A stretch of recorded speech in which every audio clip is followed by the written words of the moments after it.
पहाड़ की खबरें आप देख रहे हैं अपना उत्तराखंड में। और आइए सबसे पहले आपको बताते हैं देहरादून से आती इस वक्त की बड़ी खबर। विरोध प्रदर्शन के नाम पर सरकारी और निजी संपत्ति को नुकसान पहुंचाने वाले उपद्रवियों पर लगाम लगाने के लिए उत्तराखंड सरकार 26 फरवरी से शुरू होने वाले बजट सत्र में उत्तराखंड सार्वजनिक और निजी संपत्ति क्षति वसूली विधेयक लाने जा रही है।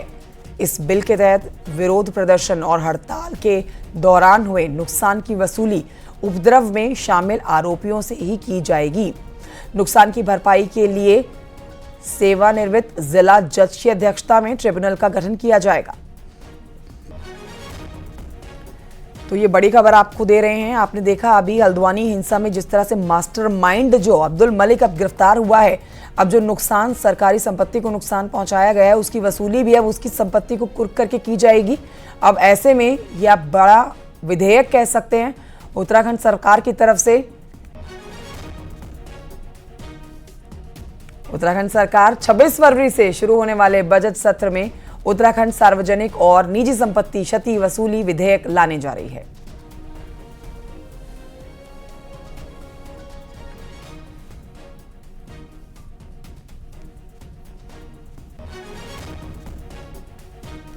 और इस बिल के तहत विरोध प्रदर्शन और हड़ताल के दौरान हुए नुकसान की वसूली उपद्रव में शामिल आरोपियों से की जाएगी। नुकसान की भरपाई के लिए सेवानिवृत्त जिला जज की अध्यक्षता में ट्रिब्यूनल का गठन किया जाएगा। तो विरोध प्रदर्शन के नाम पर सरकारी और निजी संपत्ति को नुकसान पहुंचाने वाले उपद्रवियों पर लगाम लगाने के लिए उत्तराखंड सरकार 26 फरवरी से शुरू होने वाले बजट सत्र में उत्तराखंड सार्वजनिक और निजी संपत्ति क्षति वसूली विधेयक लाएगी। इस बिल के तहत विरोध प्रदर्शन और हड़ताल के दौरान नुकसान हुए की वसूली के लिए उपद्रव में शामिल आरोपियों से यह वसूली की जाएगी। नुकसान की भरपाई के लिए सेवानिवृत्त जिला जज की अध्यक्षता में ट्रिब्यूनल का गठन किया जाएगा।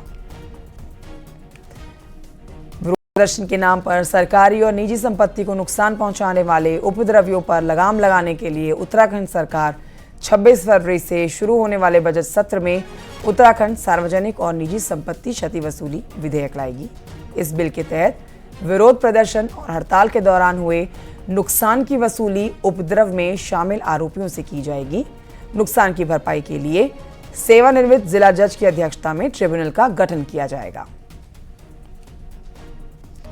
विरोध प्रदर्शन के नाम पर सरकारी और निजी संपत्ति को नुकसान पहुंचाने वाले उपद्रवियों पर लगाम लगाने के लिए उत्तराखंड सरकार 26 फरवरी से शुरू होने वाले बजट सत्र में उत्तराखंड सार्वजनिक और निजी संपत्ति क्षति वसूली विधेयक लाएगी।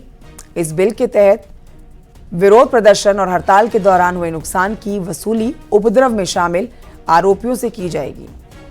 नुकसान की भरपाई के लिए सेवानिवृत्त जिला जज की अध्यक्षता में ट्रिब्यूनल का गठन किया जाएगा। सुनील नवप्रभात और जानकारी देंगे। सुनील नवप्रभात, विरोध प्रदर्शन के नाम पर सरकारी और निजी संपत्ति को नुकसान पहुंचाने वाले उपद्रवियों पर लगाम लगाने के लिए उत्तराखंड सरकार 26 फरवरी से शुरू होने वाले बजट सत्र में उत्तराखंड सार्वजनिक और निजी संपत्ति क्षति विधेयक लाने जा रही है। देखिए बिल्कुल, और इसकी पूरी तैयारियां हो चुकी हैं। गृह विभाग ने प्रस्ताव तैयार किया है और खासकर अगर आप देखेंगे कि अभी हाल में ही जो बनभूलपुरा की घटना हुई, इसमें विरोध प्रदर्शन के दौरान कितने बड़े पैमाने पर सरकारी संपत्ति को नुकसान पहुंचाया गया। बड़ी संख्या में वहां पर गाड़ियां आग के हवाले कर दी गई। तो इसी के मद्देनजर अब सरकार एक ठोस कानून बनाने जा रही है ताकि भविष्य में इस तरह की जो घटनाएं हैं उनकी पुनरावृत्ति न हो। आमतौर पर देखा जाता है कि कभी जब भी विरोध प्रदर्शन होते हैं तो लोग जो सरकारी संपत्ति है उसको नुकसान पहुंचाते हैं, लेकिन इस कानून के बनने के बाद अब जो भी इस तरह की घटनाएं करेगा, विरोध प्रदर्शन के दौरान यदि किसी सरकारी संपत्ति को नुकसान पहुंचाया जाता है तो उस प्रदर्शन का आयोजन करने वालों से सरकार इसकी वसूली करेगी। बाकायदा इस पे अब सरकार इसी बजट सेशन में इस बिल को पेश करने जा रही है। शुक्रिया आपका सुनील नवप्रभात जानकारी के लिए। देहरादून से बड़ी खबर आ रही है, जहां कल से विधानसभा का बजट सत्र शुरू होने जा रहे हैं और बजट सेशन से पहले ही पक्ष विपक्ष में गतिरोध बना हुआ है, जिसको लेकर आज कार्य मंत्रणा समिति की बैठक होगी। लेकिन नेता प्रतिपक्ष यशपाल आर्य और विधायक प्रीतम सिंह समिति से इस्तीफा दे चुके हैं और नेता प्रतिपक्ष ने मीटिंग में शामिल होने से इनकार कर दिया है।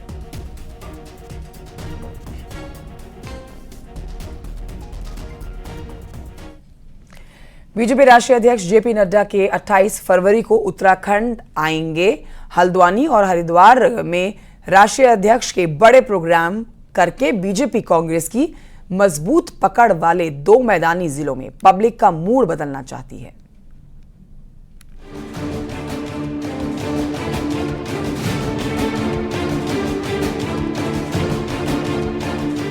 28 फरवरी बुधवार को लोकसभा चुनाव को लेकर बीजेपी के 2 बड़े प्रोग्राम होंगे। बीजेपी के राष्ट्रीय अध्यक्ष जेपी नड्डा के 2 प्रोग्राम इस बार हल्द्वानी और हरिद्वार में लगाए गए हैं। इन 2 जगहों पर प्रोग्राम करने के पीछे बीजेपी का प्लान कांग्रेस को घेरने का है, क्योंकि हल्द्वानी में अभी कांग्रेस का विधायक है, तो वहीं हल्द्वानी से सटे उधम सिंह नगर जिले से कांग्रेस के 5 विधायक हैं, जबकि हरिद्वार जिले में भी कांग्रेस के 5 विधायक हैं। निश्चित रूप से जहाँ हमारे विधायक कम है उस क्षेत्र को हमने प्रमुखता में रखा है और कार्यक्रम का स्वरूप राष्ट्राध्यक्ष हमने उसी से जोड़ के देखा है और उस क्षेत्र के अंदर हम बूथ स्तर पर कैसे अपना और काम का विस्तार कर सकते हैं, इस दृष्टि का मार्गदर्शन राष्ट्राध्यक्ष हमको देंगे। हरिद्वार और उधम सिंह नगर जिले में मुस्लिम, सिख, दलित बड़ी संख्या में हैं। कांग्रेस के इसी वोट बैंक में सेंधमारी करके बीजेपी लोकसभा चुनाव से पहले पब्लिक का मूड बदलना चाहती है। कांग्रेस के मुताबिक 2 जिलों में बीजेपी का प्लान कामयाब नहीं होने वाला है। अपनी पार्टी के प्रचार प्रसार के लिए आ रहे होंगे, पर जहां तक हरिद्वार और उधम सिंह नगर में 2 अलग अलग जगहों पर बैठकें कर 2 लोकसभा क्षेत्रों को साधने की ये जो कोशिश हो रही है अंतिम रूप में, ये नाकाम साबित होगी। उन्हें पता है कि हरिद्वार में कांग्रेस की स्थिति बहुत अच्छी है, उन्हें पता है कि उधम सिंह नगर में कांग्रेस की स्थिति अच्छी है। और उधम सिंह नगर और हरिद्वार से अभी सांसद बीजेपी के हैं, लेकिन 2022 में यहां से कांग्रेस के 10 विधायक जीते हैं। ऐसे में लोकसभा चुनाव में जीत का गणित ना बिगड़े, इसके लिए बीजेपी ने हरिद्वार और हल्द्वानी में राष्ट्रीय अध्यक्ष मंच सजाने की तैयारी की है। न्यूज़ 18 के लिए हल्द्वानी से दीपांकर भट्ट की रिपोर्ट।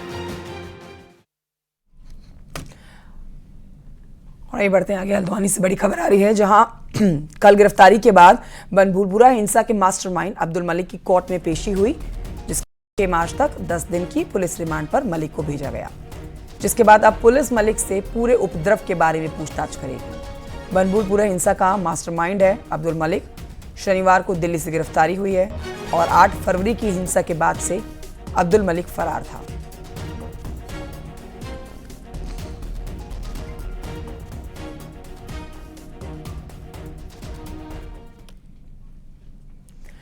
यूपी और उत्तराखंड के बॉर्डर एरिया में पुलिस अब ड्रोन से नजर रखने का प्लान बना रही है।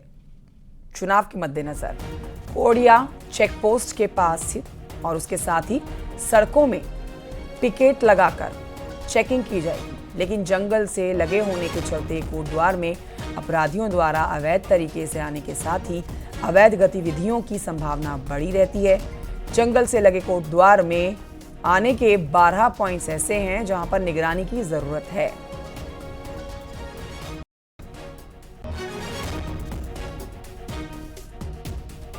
इस बार हम प्रयास कर रहे हैं कि जो हमारे बॉर्डर के इस तरह के फॉरेस्ट एरिया हैं उनमें हम ड्रोन से भी मॉनिटरिंग करेंगे कि जो हमारे सड़क मार्ग पे जो हमारे चेक पोस्ट स्थित है वहाँ तो हम सीसीटीवी कैमरा लगाएंगे और रेगुलर मॉनिटरिंग होगी, हमारी पिकेट रहेगी वहाँ पे। पर इस तरह के जो फॉरेस्ट वाले एरिया हैं उसमें हम लोगों की आपसी सहमति बनी हुई है कि ड्रोन से भी मॉनिटरिंग हम करवाएंगे। रुड़की के भगवानपुर पुलिस ने नकली दवाइयां बेचने वालों के खिलाफ सख्त एक्शन लिया। नकली दवाइयां बेचकर करोड़ों की संपत्ति बनाने वाले 2 लोगों को पुलिस ने गिरफ्तार किया। पुलिस ने आरोपियों की करीब 4.5 करोड़ की संपत्ति को सीज किया। एक आरोपी विशाल महाराष्ट्र का रहने वाला है, जबकि दूसरा आरोपी पंकज हरिद्वार जिले के लक्सर का रहने वाला है। आपको बता दें 19 फरवरी को हैदराबाद में नकली दवाओं का जखीरा बरामद किया गया। दवाइयां की नकली खेप उत्तराखंड के काशीपुर के अमर फार्मा से सप्लाई की गई थी।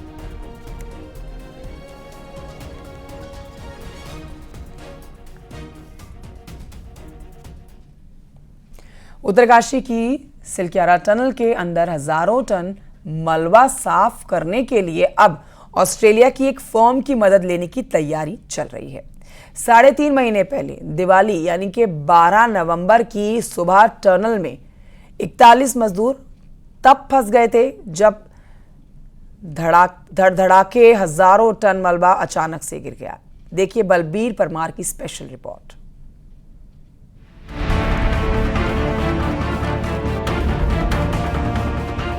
17 दिनों तक आस और निराशा के बीच झूलता हुआ सिलक्यारा टनल रेस्क्यू ऑपरेशन दुनिया में मीडिया की सुर्खियां बना। कड़ी मशक्कत, सैकड़ों एक्सपर्ट्स और अनगिनत रेस्क्यू कर्मियों की मदद से आखिरकार मजदूरों को पाइप के जरिए निकाल लिया गया। सूत्रों की माने तो टनल में दोबारा काम शुरू करने के लिए सैद्धांतिक सहमति मिल चुकी है। रोड़ा बन रहा है तो टनल में बिखरा हजारों टन मलबा, जिसको हटाने के लिए ऑस्ट्रेलियन फर्म को अप्रोच किया गया है। 3 माह से ज़्यादा का समय हो गया। इसमें अपडेट ये है, ये सिलक्यारा टनल है जहाँ पे लगातार जो एक्सपर्ट है, जो NHIDCL है और जो कंपनी है लगातार दौरे कर रही है और हालांकि काम अभी शुरू नहीं हो पाया है। डिवाइटिंग की बात की गई थी, जो SDRF के जवान हैं वो भी अंदर गए थे। और अपडेट ये है कि 3 माह का से ज़्यादा का समय हो गया है, पर जो कार्य शुरू हो जाना चाहिए था वो अभी तक शुरू नहीं हो पाया है। तो इसके अलावा एक ऑस्ट्रेलियन कंपनी है जो पूरी तरह से सर्वे करेगी जिस तरह से मलबा अंदर फैला हुआ है और उसके अलावा किस तरह से ट्रीटमेंट किया जाएगा जहाँ पे टूट हुई है, पूरा सर्वे करके एक DPR बनाएगी, उसके तहत काम करेगी।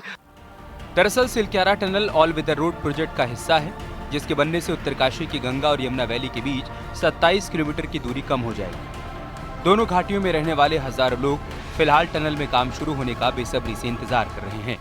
3 माह हो चुका है, 3 माह से जो है कार्य बिल्कुल बंद पड़ा हुआ है। अब धीरे धीरे कुछ शुरू होने तो लगा है, लेकिन कुछ विशेष मतलब इतनी प्रगति नहीं है।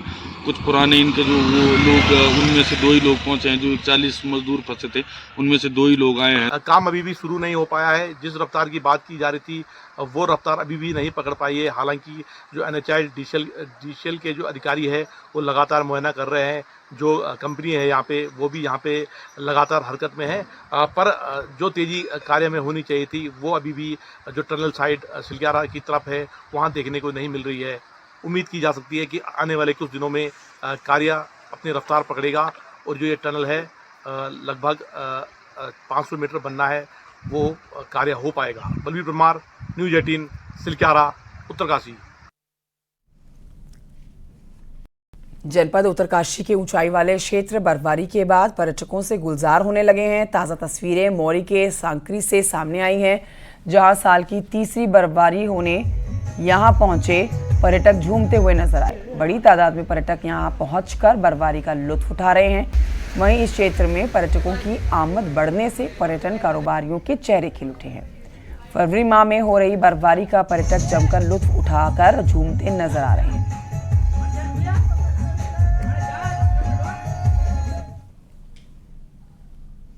उत्तरकाशी के ऊंचाई वाले इलाकों में भी बर्फबारी का दौर जारी है। गंगोत्री, हर्षिल, मुगबा में बर्फबारी हुई है।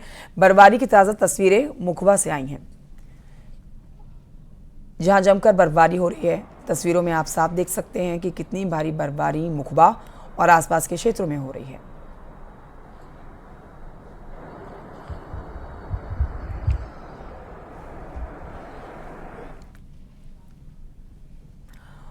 चमोली में एक बार फिर से मौसम बदल गया है और ऊंचाई वाले इलाकों में बर्फबारी शुरू हो गई है। इस बीच जो पर्यटक औली घूमने के लिए आए थे वो बर्फबारी का नज़ारा लेते हुए दिखाई दे रहे हैं। चारों तरफ बर्फबारी हो रही है और इस बीच सैलानी बर्फ में स्कीइंग करते हुए दिखाई दे रहे हैं। बद्रीनाथ धाम, हेमकुंड साहिब, फूलों की घाटी, नीति माणा घाटी समेत औली में बर्फबारी की खूबसूरत तस्वीरें सामने आई हैं।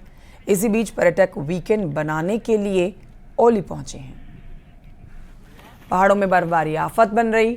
बर्फबारी के बाद औली में आवश्यक सामग्री पहुंचाना किसी चुनौती से कम नहीं। सड़क मार्ग के पर वाहन लटक रहे हैं, तो वहीं सैलानी पैदल ही हिल स्टेशनों पर पहुंच रहे हैं। देर रात तक पहाड़ों में बर्फबारी की वजह से सड़क मार्ग बाधित हो चुके हैं। जोशीमठ औली मोटर मार्ग पर बर्फ जम चुकी है। वहीं बद्रीनाथ राष्ट्रीय राजमार्ग भी हनुमान चट्टी से लेकर बद्रीनाथ धाम तक बाधित हो चुका है। छोटे से ब्रेक के लिए रुक रहे हैं।